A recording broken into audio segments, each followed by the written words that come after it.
Welcome to Turning Point. I'm Becky Alfrey. In today's show, several guests are very familiar to many desert residents. Tara Coughlin has become an expert in living, one day at a time. Keith Bloom, whose larger-than-life art graces the building of the Palm Springs Film Factory, shares his very first drawing and the moment he knew he had a gift. The very beautiful Diane Neiderman, past honoree for the annual Cancer Foundation event, tells the moment her life and perspective of it completely changed. And finally, a very special woman that shows us it's never too late to be what we might have been, Jean Apple. And now, Tara Coughlin shares the heartwarming story of her son, Chase. I think I was just like everyone else when I got pregnant, a little bit of a novice in that, you know, I didn't really understand. Apparently there's these things that you're not supposed to say, my girlfriend said. And when I went in to go get an amniocentesis, because I was 35, they brought me in and I brought my mother-in-law and I brought my Chase's dad with me, and off we go into the appointment all excited, and I told everyone, oh, I'm going to do this. You know, it was just like the first time we were going to see the baby on an ultrasound. And I was excited. So we went in, and one of the things that I said to them, you know, kind of cocky that I am, was if we have a baby that has Down syndrome, we'll just abort it. Well, you know, we go and we sit down. I'm laying down, I'm sucking on a seized lollipop, you know, and I'm like a little girl, and all I can hear Chase's dad saying is it a boy or a girl? Is it a boy or a girl? And that's all he wants to know. And we start looking at the body language of the woman that was looking at the ultrasound and stuff just got real tight, and she just said, hold on. You know, and it was just, something wasn't right. And there was a period that felt like it was a pregnant pause and it was a whole pregnancy. We were, you know, because I could just hear him asking that question. She left the room, and there was a man that came in, and Chase was diagnosed with what they thought was Down syndrome that day. He had an echogenic bowel and he had a heart condition, and that's what they could see. And I was handed a grieving package, and it was just silent between the three of us. And it was very, we walk out of there and I didn't know what to do, and they were ready to set up a abortion appointment that day. And it just, I went into a cave. I mean, it's the best way I can describe it. And we were told we could come back and we could meet with someone tomorrow, and we would meet with, you know, a pediatric cardiac, you know, person, and they would look and they would diagnose it. And it got even grimmer. And it wasn't Down syndrome, but it could be. You know, they did the amnio, and I felt like I was getting, when I got the amnio, I felt like they were killing my baby. It was just like I was getting stabbed, and it was just this like, wow. I couldn't talk to anyone about it, including John, his dad. And I got to thank God for Google, and we discovered he had the rarest, worst heart defect you could ever have. They'd been doing surgeries for about 15 years, and our next step was to go meet with a pediatric cardiologist. And I still wouldn't make that appointment. And I had the grieving packet.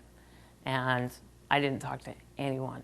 People started calling. They knew something was up, and they got to talk to John about it, and John didn't know what to say. And you know, we took a path that, you know, I just remember sitting in the car with him one day, and it's the one thing that I will love this man to the core forever, is spiritually we knew that this was something we were supposed to walk through. It was just, we didn't know if he'd be retarded. We didn't know, you know, we knew there'd be 3 surgeries out of the gate. We knew it would be touch and go. We knew a cold could kill him for the first 6 months. We knew there was a good chance, and suddenly I wasn't like everybody else. You know, it was just like, wow. And I was terrified the whole pregnancy. And I just couldn't wait to get to D-Day, delivery day. You know, and I made it. I made it all the way, and they induced me the week before, and we set up our surgeries at Stanford Hospital with someone I call our team leader, Dr. Frank Hanley, who he's the man when I looked in his eyes that let me know that I could meet my son. And I had to look in those beautiful blue eyes, and I had to believe someone, and he was the one. And I just, through everything I found out and all the statistics and all the, you know, I looked at the hope, these little websites or these, you know, that people would build of these children that were dead and had died in the first couple of years. He was the one that spoke to me, and with such confidence and grace and just calm. And he was right. Chase is in my life now, and it's the only thing in my life that I've ever been able to just believe in, and to believe in a way that this isn't how I'm programmed. It was that point of like, wow, I'm arriving in a place that maybe this isn't what I'm supposed to do, but maybe this is bigger than me. And Chase is, you know, he's 9 years old now. He's the happiest kid I know. I don't know any other person that's as spirited as he is. I don't know any other person that has the disposition he does in terms of, you know, we've been through 5 open heart surgeries. There was an emergency surgery at 20 days old, and it's so funny because when I used to look at like, I just remember the word crippled from when I was a kid, and I'm 44, and you know, when someone go, oh, you know, they have cancer, or oh, they're crippled, or I used to get this pang of just like, oh, poor them. Ooh, you know, it was just, oh, wow, you know, they got dealt a heavy card, and it's just, I'm here to tell you that that's not the deck that I got dealt, you know, being someone that goes through it. I mean, this is my normal, you know, and I've had to walk through it. And yeah, I was fearful the whole pregnancy, and yeah, but I have to look at, you know, every time we've gone through a surgery, Chase's dad and I, we look at each other, and the second one of us falters for a minute, we look at the other one. He's tough as a bull. He's tough as a bull. And we walk through it, you know, and I'm the leader. So all the fear in the family, all the fear in the friends, all the ones asking questions, well, are you sure you should do this? Or, you know, you're going against Mother Nature. It's just like, no, I embrace the fact that he's not an experiment. He's my child. It's the only thing I know. And it's so aligned with the fact that, and I'm a woman in recovery, and I know I've shared that before, but I'm in AA, and I had 18 years sober before Chase came into my life, and I didn't work a program. It was something. I got sober when I was 22, and as I went along, I suddenly realized that, like, wow, as I'm teaching this kid and talking about things that, how do you tell your kid he's got a heart condition? How do you tell a kid there's not a child that's older than maybe 20 or 22 right now that exists with this? How do you teach a child not to have fear? And in doing that, I have to continually turn. There's that turning point for me where I have to go, wow, I'm teaching him, and here he is. You know, if he were an adult, he'd be the most miserable, I won't use the word, but we know, I mean, just a miserable guy, you know, with all he's got on his plate. He doesn't know any better. All I've taught him is love, you know, and we came in together, John and I, Dad, and whatever the question is, love is the answer. I mean, I had a brief enough introduction in my life, in my childhood, not because my childhood was so great, but I knew that my purpose was to love and be loved. The time that I spent there was maybe 5 to 10% of my life. There were just these glimmers where nothing else mattered. There was no limited objective I was chasing. It wasn't how much money I have, how good do I look, you know, am I going to get this done? Do I have a new car? Is the homework assignment done? All these things to be okay that we're taught. Oh, when I get the perfect husband, my marriage is good, you know. And for me, it was much more than that. Are the dishes done? Is this done? Is Chase okay? Is Chase okay? Is Chase okay? Is Chase okay? I'm never going to get that answer if he's okay. I don't know that. But you know what? I don't know that about you. I don't know that about me. You know, it's just, I mean, it's just the synchronicity of, you know, the time is now, carpe diem. You know, I'm here, and that's all we got. That's all we got. And that's what he shows me over and over. You know, an interesting thing, we were going to a meeting one day, and he's a big part of my health meetings, he's in my recovery with me. And we're driving, and there's a song that we listen to, and I gotta say, with CDs today, I don't know the name of any song. Everything's a number, you know, and he's like, oh, song 7, and we have it cranked, and we're driving, we're 5 minutes from where we need to go, and he stops right before we get in, and very poignantly, he goes, Mama, what's the name of the song? And I go, well, let me look, you know, and I pull out the CD, and it's How to Save a Life. And he said to me, Tara, Mama, Tara's the way I hear it. Do you realize if Dr. Hanley didn't save my life 5 times, we would have never met each other? I was like, whoa, this is a big conversation, because he doesn't know the decision that his papa and I made. And I said, Chase, that's so beautiful. And he goes, would we know each other? Would we be in heaven? Is this heaven? And he started asking a question that's just so much bigger, you know. It's just, I always expressed to him, God is love, and, you know, we're supposed to see, feel, and think, and express love. And he goes, Mom, I just want to let you know I love you. And I'm, I'm choked up, and we got to go in the meeting, and I walk in, and right before we walk in the health meeting, and we're standing there, I said, Chase, do you know why Mama comes to these health meetings? He said, yeah, Mama, it's to save your life. And that's what we do for each other. You know, whatever the question is, love is the answer, and I understand that now.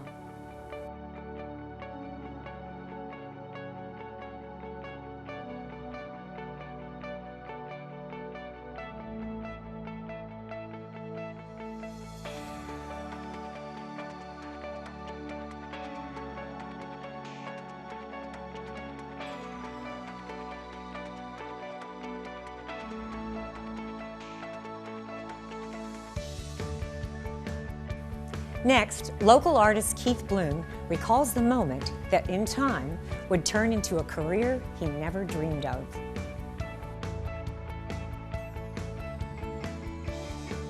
The first time that I realized I could draw was when I was 7 years old. And I remember that a lot because it was a very monumental day for me.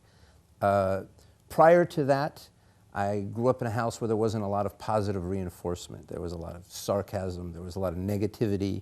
My parents got divorced when I was 3, lived with my mother. She got remarried by the time I was 6, had a baby right away. I never felt part of that family. My dad was gone, never felt part of his family. I was in the 2nd grade, in my 3rd school already, so I didn't have friends, never felt like I belonged anywhere. Then I had to have my tonsils taken out. So they took me to LA County General, and while my mother was filling out the forms at the desk in the hallway, a nurse took me into a waiting room in the children's ward. She was like an angel, actually, this nurse, really, that day. She wanted to keep me occupied while they were doing the paperwork, so she sat me down, and there was all these toys all over, and she said, play with a toy. And I said, I don't like to play with toys. And she said, well, then you play with a coloring book. I said, well, I don't like to color with coloring book. So she slammed down some paper in front of me with a crayon. She said, then draw a picture. And I said, well, what do I draw? So she very frustratedly pointed at a little red race car on the shelf. She said, draw that race car. And she walked out of the room. And I started focusing on this race car. And I started not thinking about anything else but that race car. And I started to draw it. And I was looking at the way the lines were curved and everything on the race car, and I drew the race car. A little while later, she comes back and she says, she looked at the picture and she says, who drew that? And I said, I did. And she said, did your mother come in here and draw that? And I said, no, I drew that. And she said, come with me. And she picked up the paper and she grabbed me by the hand, and I thought I was in trouble. And I kept saying, you told me to draw it. And she was pulling me out into the hallway. And she hands it to my mother and she says, did you know this child can draw? And she shows her the race car. And my mother said, well, that's very nice. And she shows it to the guy behind the desk. She said, this boy can draw, this child can draw. He can draw, this child can draw. And she kept saying it over and over. And I was drawn after that. I started getting compliments from everybody. So every day I started drawing. For more information on how to draw and paint like the masters, call Keith at this number.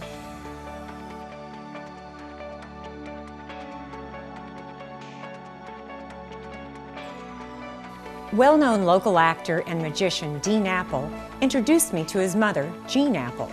Next, she shares a few amazing turning points. Her message? There is no time limit in discovering who you are, and to not be scared of change.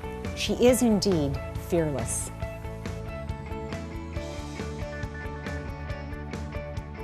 I was married when I was 20 years old, and my husband and I had 5 children.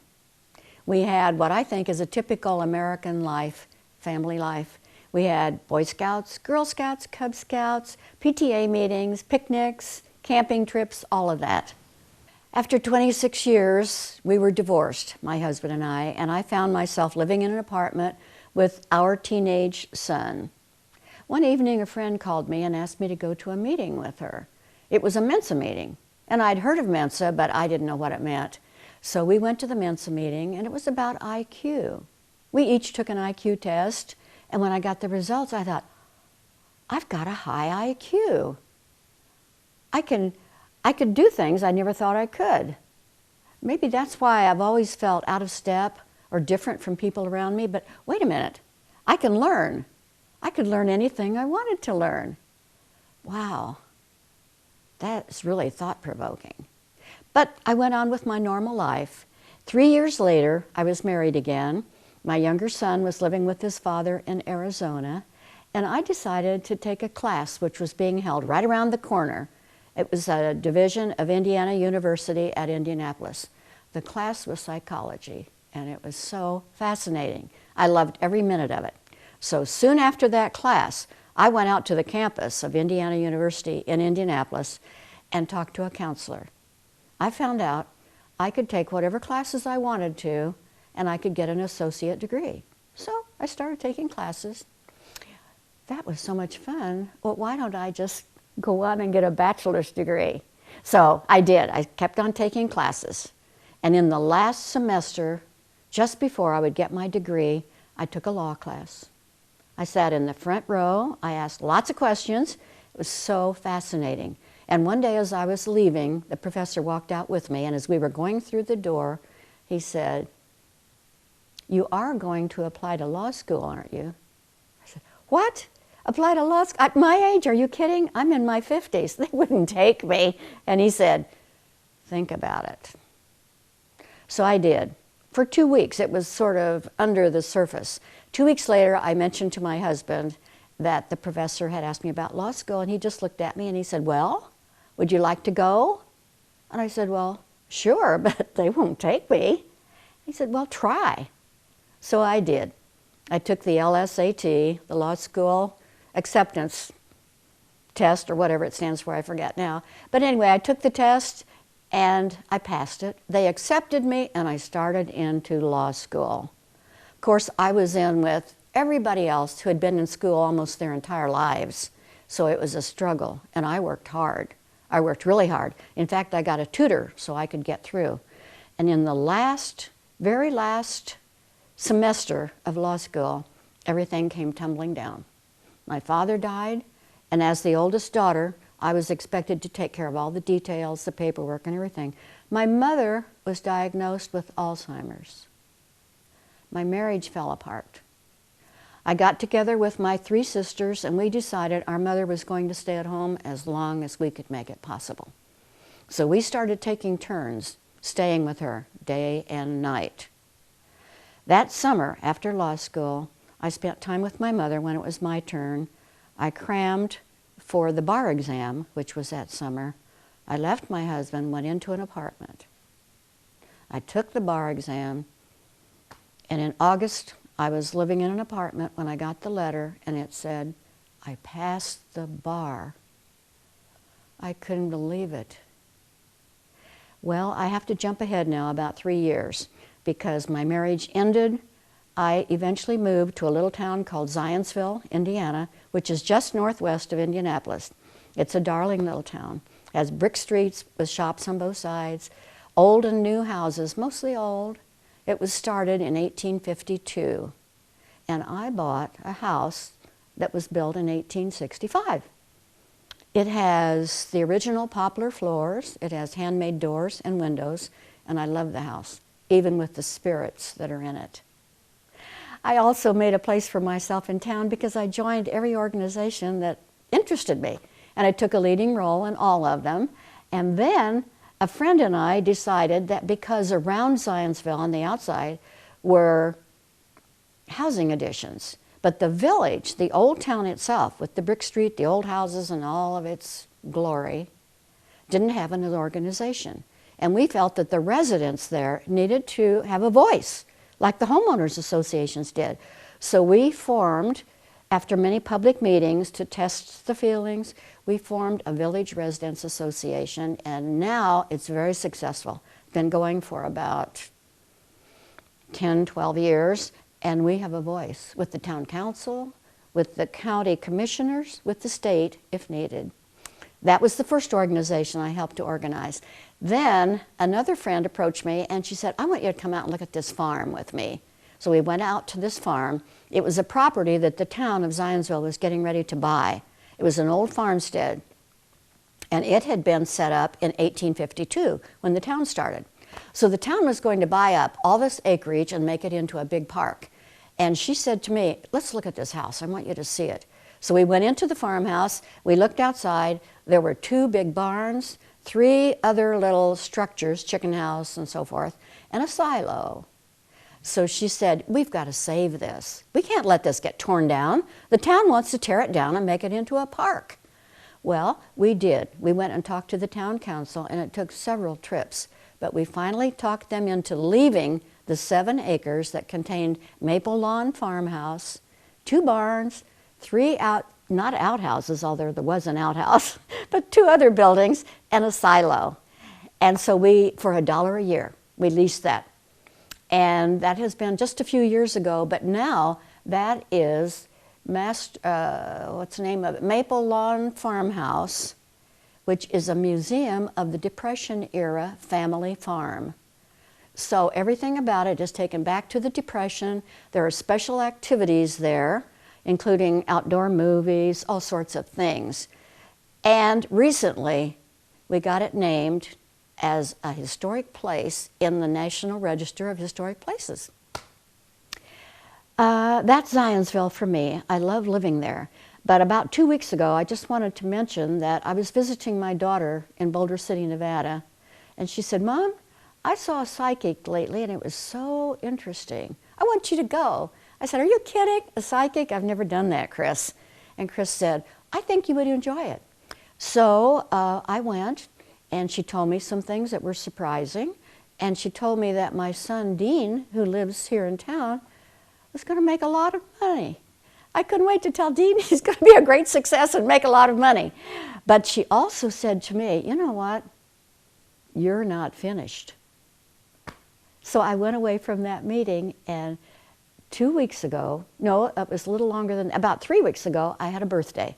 I had the 2nd anniversary of my 80th birthday, and guess what? I'm not finished yet.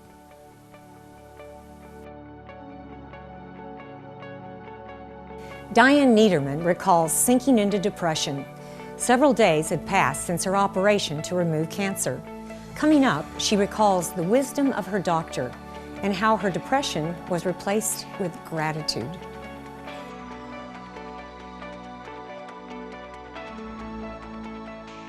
I have a couple of turning points I'd like to share with you. I'm a 2-time cancer survivor, and I was diagnosed with colon cancer at age 44. I had a colon resection, and at that time, it wasn't protocol to have chemo. So I was sent home from the hospital saying everything was fine. A year later, I was diagnosed 1991, I was diagnosed with liver cancer.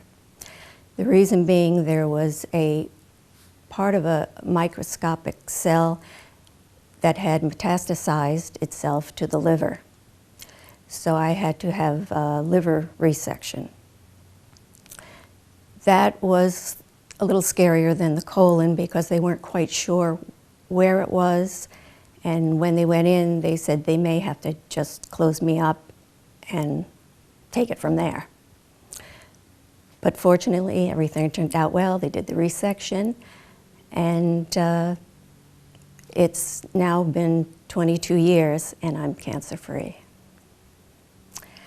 There was a very interesting story I'd like to tell when I was in the hospital. Probably everyone or most people go through this feeling sorry for yourself, why me? And when you have the colon cancer, you cannot eat until your colon starts to work. And if it doesn't work, that's the bad news. So it can go from 7 to 10 days.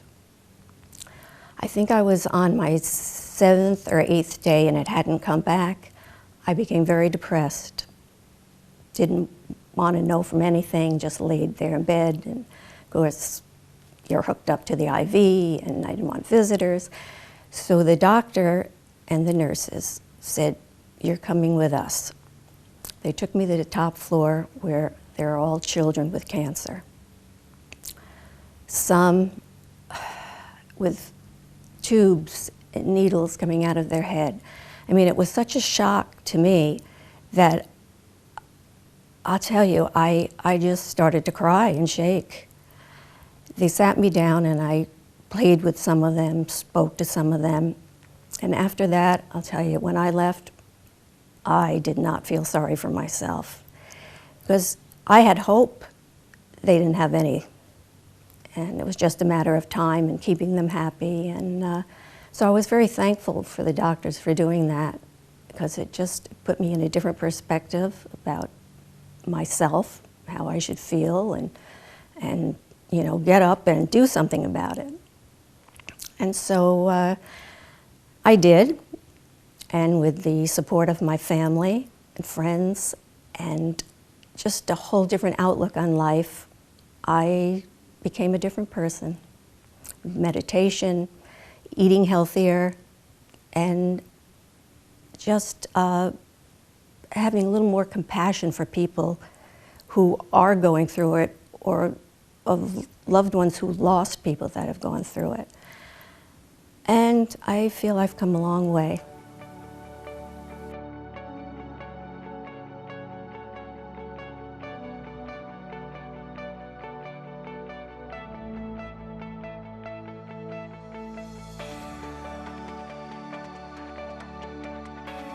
I hope you enjoyed today's show. Tara, Keith, and Jean are also in next week's show, sharing more turning points of grace and gratitude. Until then, have an awesome week, and thank you for watching.